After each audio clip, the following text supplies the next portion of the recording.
Aslında inanıyorum. Ben patlayacağım. Belki sen patlatacaksın. Ne fikirleşirsin? Ben de oluyorum. Niye?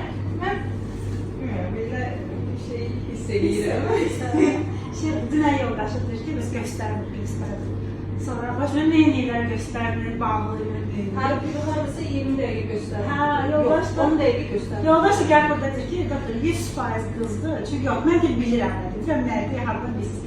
Mən gördüyümü gördüm. O da hokkabı idi. Hokkabı ancaq qızları bilər. Her çok beklene durmuştu çünkü saçaya gelmişti. Gəl, yox. Gəl. Seçelim. Ha? Məncə mən bilirəm də. Deyir.